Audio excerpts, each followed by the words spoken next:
Hey y'all, and welcome back to the Book of Brianna, a podcast. I am your host, Dr. Brianna Whiteside, and I'm so excited to chat with you today. Y'all, before we get started, can I ask you a huge favor? Can I just ask you to please like the video? You know, it gets it started in the algorithm. YouTube likes to suppress channels like mine, and I just need your help getting the message out. So all I ask is that you like the podcast, because you already know, on purpose, it's gonna be good. No, let me stop. But for real, I'm really excited to chat today. I want to talk about this phrase that I keep hearing that has been on my mind, and I want to talk about it and talk through it and hear what y'all think, because I feel like it's doing more damage than it is good. And so the phrase that I'm referring to is leave whatever doesn't serve you. Leave whatever doesn't serve you. Y'all, sometimes I'm in the social media streets and I hear a lot of women in particular starting to say, yeah, if it doesn't serve you, you just need to leave it. If it doesn't serve you, you just need to cut it off. And I'm always curious as to what they mean by serve you. Or if it no longer serves you, which leads me to believe at one point it did serve you. Now, I'm not talking about anything that is dysfunctional. I'm not talking about anything that is negative. I'm really just talking about this idea of, I guess I'm getting on happiness. This idea of, if it no longer makes you happy, you need to go ahead and remove yourself from the situation. And the reason why I want to talk to y'all about this is because I think it's going to do more harm than good the more women start to adopt that and say that without the proper context. I think it could do more harm than good to individual listeners. Generally, when women are saying this, and when I'm hearing women say this, it is in regards to relationships. Oh, I left that man, the relationship was no longer serving me, blah, blah, blah, blah, blah, blah, blah. And again, I'm not saying if it's a negative relationship, if you are in sin, if you are, if it's snatching your destiny, absolutely, you need to cut it off, right? But I'm not sure these women are saying that in regards to that. I think it's like, oh, it didn't benefit me no more, so I just went ahead and left the situation. And it's kind of alarming to me for several reasons. First and foremost, and this is from a believer standpoint, because y'all know I'm a believer and I'm open about it, but this is from my standpoint.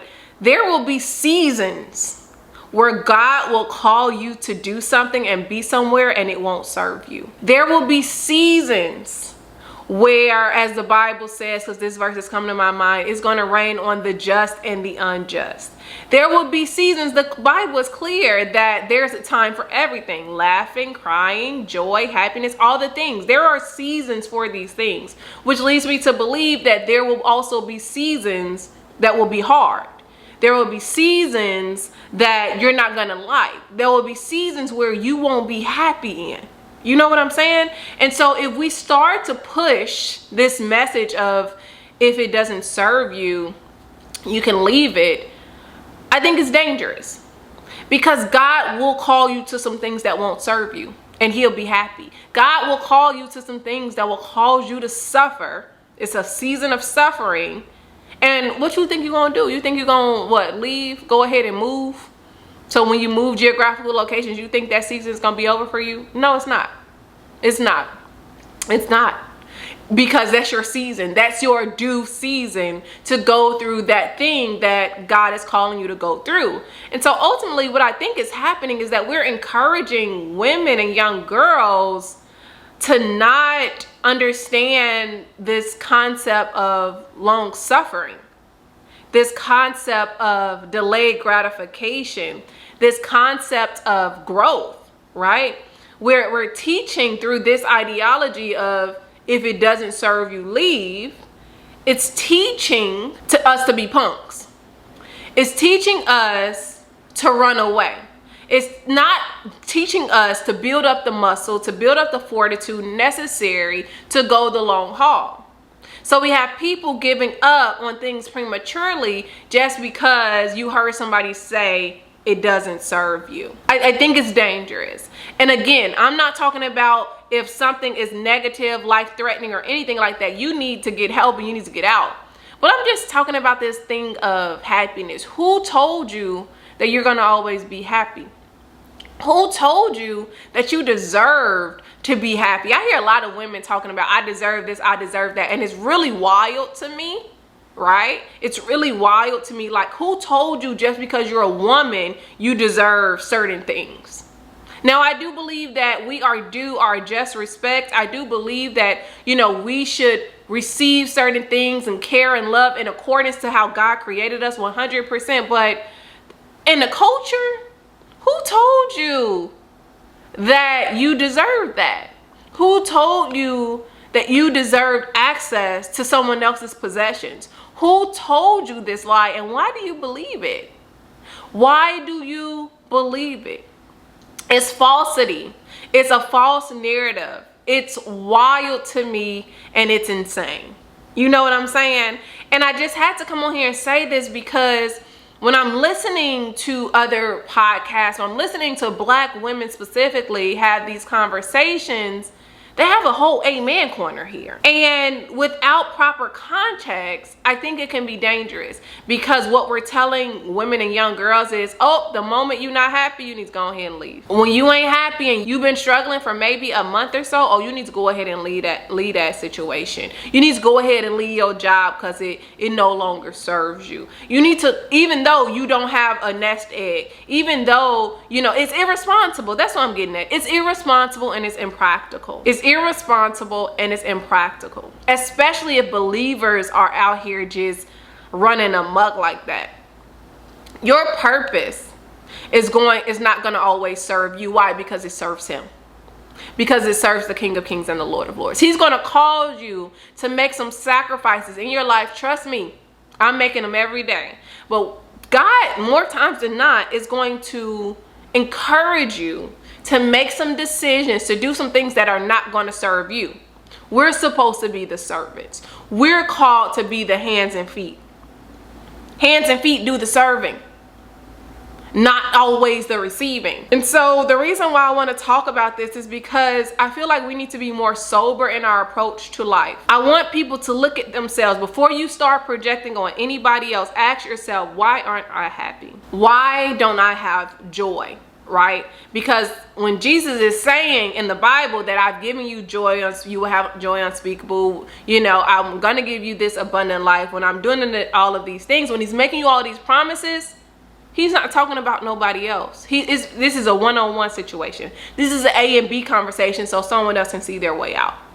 He's talking to you, saying this is for you through me, not this is for you through somebody else. It's no one's duty to make you happy. It's no one's duty to make you feel fulfilled. Because if you put that weight on them, that means that you've given them all the power, that they can make you unhappy, that they can make you feel unfulfilled, unsuccessful, all the things. No, you need to know who your identity is in. You need to know who you are and whose you are before you go out starting to project and talk about these men. And I just have a burden to stand up for the guys right now. A burden to stand up for the guys right now. Like, I was talking to a friend, and he was telling me about a girl he was dating years ago, maybe months ago, maybe not even years. And he was saying, like, you know, they were dating, getting to know each other, and she was complaining about her nails. I need to get my nails done. I need to get my nails done. Nah. And so him being him, he was just like, okay, well, I mean, you know, just go ahead and get them done and send me the bill. Him being him, right? Child, he told me that this lady sent him a $300 nail salon bill. And he's like, and I said, well, what she get? Because even some of the most expensive things ain't $300 in a nail shop. She must have went for a spa day. And he was like, I don't know, but I didn't send her the whole $300. I actually sent her half of the money, $150. And he was like, he never heard from the lady again. He's like, you know, he reached out a few months later after the fact and was like, hey, you know, I haven't heard from you. Did I do anything wrong? Type situation. She was like, well, I just didn't like that you didn't keep your word. I didn't like that you know, didn't send the whole money. And he was like, well, I didn't like that you tried to take advantage of the situation. 100% she tried to take advantage of the situation, right? And I think it's wrong. And I think we're starting to condition women, especially in the culture right now.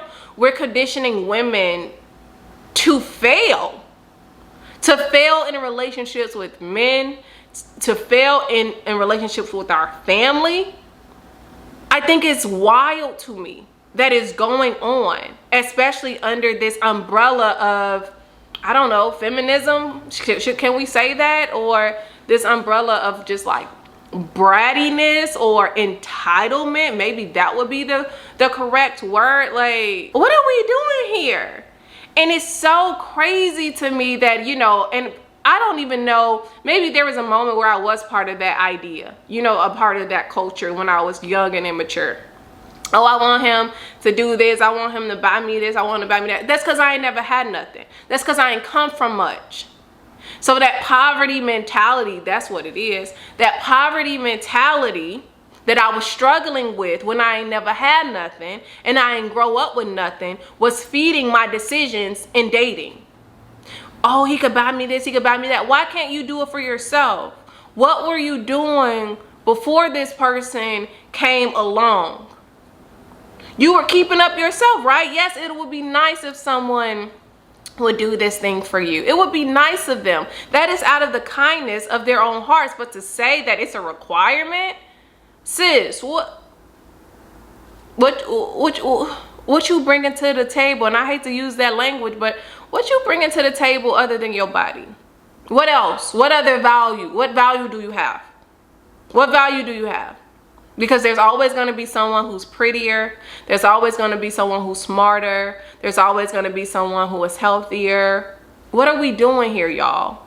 You know what I mean? And I don't mean to come across so hard and harsh, but I think that we're conditioning women to fail right now and fail miserably because no one is really saying anything and holding women accountable. We're not even holding each other accountable. Like, that's why I keep women around me. I used to be someone like, oh, I don't get along with women, blah, blah, blah. No, I like women. Respectfully, you know what I'm saying? As friends. I like women. I like being around them. I like learning from women. I like when women hold me accountable. Like, no, Bree, you were wrong there. Bree, you were wrong there and you tripping and you need to apologize. I appreciate that. I may have a little attitude, you know, because don't nobody like to be told they wrong. But my girlfriends, they know. Tell me the truth. And I'm going to tell you the truth. You tripping. That's not a good look on you. That's not right. I think you wrong here. You know? And I want, if you are operating under that ideology that, oh, whatever doesn't serve you, just leave it. Leave the situation that doesn't serve you. I want you to ask yourself, what happens when you step into a season where it does not serve you, but you leave prematurely? Because who's to say that the season after that season, that no serving season, will not be the season where it serves you again, right? Things ebb and flow, just like friendships, just like relationships, just like family dynamics. Things ebb and flow. So why would you just quit? And I'm not saying if God told you to quit. If God told you to quit, you need to go ahead and be obedient 1000%. Forget what I'm saying. But if you just out here just willy-nilly listening to some of these problematic podcasts telling you that if it don't serve you, leave, is that what you do with your career? If you are in a career, is that what you do in your career? And how does that work for you? Because what you're training yourself to do is be a quitter sometimes. And I'm not saying if it's time to go. If it's time to go, head on out. But I'm saying, oh, I don't like this thing, I need to go, I need to run. You're a runner. You're a runner. You're a sprinter. That's what you are. You're a sprinter. You might as well get paid for it. And I used to be like that too in relationships. I used to have this attachment style before I went to therapy and started working through it and started using my words and stopped shutting down. I used to be a runner, a sprinter, and not a runner like, you know, I know I'm from Chicago. So we used to say, instead of the word, what people call people who out there, like a thought, we used to call people runners, like she a runner. But I'm not talking about a runner in that way. I'm talking about a sprinter. I'm talking about a relay race person, a track star. She's a runner, she's a track star. Okay, I shouldn't sing that. I used to be a runner, a sprinter. Something comes up in a relationship, it gets hard. Me. Getting loose. And one time that junk backfired on me, and I said, ooh, that was an immature move, Bree. Bree, that was an immature move, and you finna have to pay for that. You about to have to pay for that. And I did. I paid for it, and it hurt my feelings, and I cried, spit, and farted. But, you know, I learned a valuable lesson there. You can't always run away from trouble. You can't always run away from pain. You can't. Trouble is going to come. The Bible tells you that it rains on the just and the unjust. It's coming to your house. But when it shows up at your crib, you're just gonna forfeit the promise because it no longer serves you in this season, y'all. I have gone through, I've been honest with y'all, right? I've been honest about, you know, the 2021, 2022 beginning kind of 2023 season in my life. I've been honest that from that stint of time didn't serve me. I was honest that I struggled greatly emotionally, and God had me still doing things and showing up, and I still had to push through. It didn't serve me. I was struggling with depression. I was struggling in my emotions, and it did not serve me. It did not benefit me to show up on the internet teaching a let there be challenge, teaching a builder's challenge, encouraging other people when I needed encouragement, praying for other people when I needed prayer. That season didn't serve me. But even though it didn't serve me, did not mean that I could get out of the season, because I could not. Because just because it wasn't serving me doesn't mean that it wasn't working for me. No, it wasn't serving me, but it was working for me. And that is what you got to understand. We're trying to get to the end of something. We're trying to get to the end of a thing. We're trying to reach destiny. And there will be seasons that don't serve you. There will be seasons where you want to throw in the towel, where you want to give up, where the grass may seem greener on the other side. There will be seasons where you're like, I don't care about this. I hate my life. Yeah, there will be seasons. But what you gonna do? What you gonna do? You gonna thug it out, or you gonna walk through it? Because you walk by faith and not by sight. You're going to keep moving, just like the children of Israel in the wilderness. That wilderness didn't serve them. It didn't serve them. So what they going to do? It didn't serve them for 40 years, and God said, you're going to be in here. You're going to be in here for 40 years. And even after, Egypt was still in them. What if the season that don't serve you is pulling out all the dysfunction in you? It's causing the dysfunction and the things that actually don't serve you to rise to the surface. What if God is trying to get bondage out of you, and you're like, oh, this season don't serve me, I ain't doing it. It don't benefit me. And then you give up prematurely, and then you're praying to God, I need a miracle, I need a blessing. No, you didn't need a miracle. You didn't need a blessing. You needed to be obedient and see it through, my boy. See it through, my boy. You got to see it through. But we're teaching people not to see it through, specifically women. We're teaching women that there's always going to be another thing, and sometimes there's not always another thing. Sometimes this is the thing you're called to. Can the responsible women, believing women, stand up and say enough is enough? Stand up and speak truth to power. Can we do that? Because we're listening to people who have been platformed, and some of them are speaking out of hurt, and some of them are speaking out of pain, and it sounds like wisdom, but wisdom always sounds like wisdom to the undiscerning. And they're out here saying stuff out of hurt, out of pain. They're bleeding on people, and they got a whole amen corner, and you're going and you're taking their experience as the truth instead of their truth or a truth. And then you start to fashion your life after what you heard them say, and you only have a snapshot of their life, and now your life is in turmoil because you didn't consult with your maker. You didn't consult, you didn't get around wise counsel, and you've blown up your entire life. And now what? Because it no longer served you, or it didn't serve you in that moment because God may have been trying to show you something. What we doing here? It's giving, it just needs to stop. That is what it's giving. It's giving, it needs to stop. It does. It is toxic. It's dangerous, it's problematic, and we need to start teaching younger girls responsibility.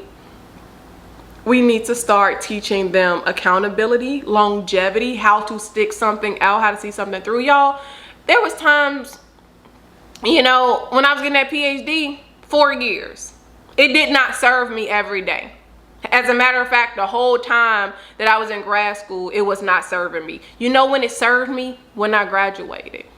When I got a tenure track job. That's when it started to serve me. For 4 years, I suffered through a PhD program. For 2 years, I suffered through a master's program. For 4 years, I suffered through a bachelor's program. That junk wasn't serving me, but I knew the goal.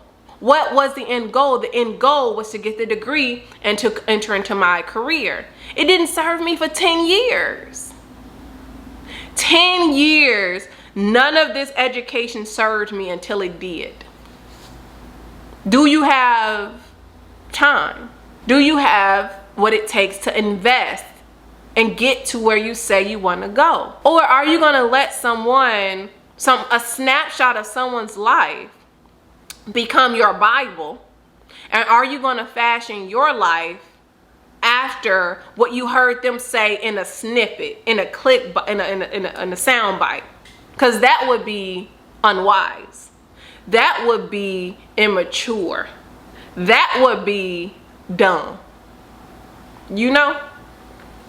And so I just think that y'all need, and it's me too, because I'm quick to go back to God like, what you think about that?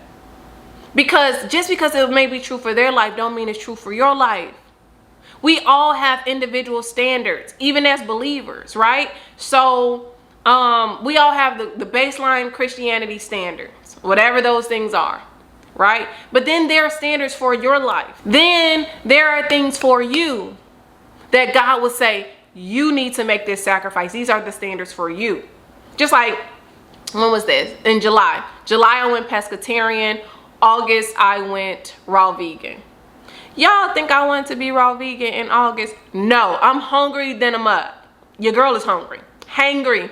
I can't wait to leave this place. Y'all think I just wanted to eat fish all July? No, I didn't. But God said, I felt God leading me to change my eating for this time period. And I still don't feel a release to go back to chicken and beef. Even I stopped eating pork years ago. But I still don't feel a release to go back to chicken and beef. And I gotta adhere to that standard. Now I'm not saying it's something y'all have to do, but this is the standard he set for me. And for my destiny, certain destinies require certain diets. Right? So I can't be like, oh, this raw vegan don't serve me, so I'm not gonna do it. No, I'm in disobedience. And that means my stomach has become my God, and that's a problem. Right? No, it don't feel good to your flesh. That's why when you're on this walk, Christ clearly said you're gonna have to take up your cross and follow me. You're going to have to do this every day. You're going to have to take it. Something's going to have to be unalive in you every day to follow Christ. That's what he said. And you need to be aware that that's what you're going to have to do. There's going to be seasons of suffering and God's name is going to be glorified. There are going to be seasons where you're unhappy and God is going to be proud of your sacrifice. Sometimes doing the right thing, you're going to have to do the right thing with tears in your eyes. Sometimes it's going to hurt. Doing the right thing will hurt your feelings. Eating healthy will hurt your feelings. Working out will hurt your feelings. Sometimes healing hurts, and people abort the process of healing because why? It don't serve them. Because it doesn't feel good. And so, you know, anything that hurt, we got pain meds to, you know, to numb the pain and things like that. Anything that hurt, we're not trying to do it. But healing hurts. How badly do you want to be free? Because sometimes freedom can also still feel like bondage because you have to maintain the freedom, which means you can't do a lot of stuff, which means that you have to restrict yourself, which also hurts, which also don't feel like it's going to serve you. So I want to ask yourself, if you have been adhering to that ideology, leave what doesn't serve you, what does that really mean for you? And are you exercising wisdom, or are you letting your flesh rule over you and ultimately destroy the destiny that you can have? I'm gonna leave it there. I'm gonna leave you with that. I hope this has encouraged you, put something on your mind. It's cool if you don't agree with me. I just had to get this out here to say this, because these other voices are flooding the airways, and I just think that we need this is a more nuanced conversation, and we need to, we need more voices that are in the faith to rise up and talk about it. So let me know what y'all think about that ideology of leaving what no longer serves you. Have you been a proponent of it? Have you been a fan of it? And have you left things that no longer served you? And I'm not talking about the things that you really needed to leave. I'm talking about things you may have left prematurely. Let me know in the comments. As always, please like the video, share it, and I'll see you soon in another installment of the Book of Brianna, a podcast. I'll talk to you soon. Bye.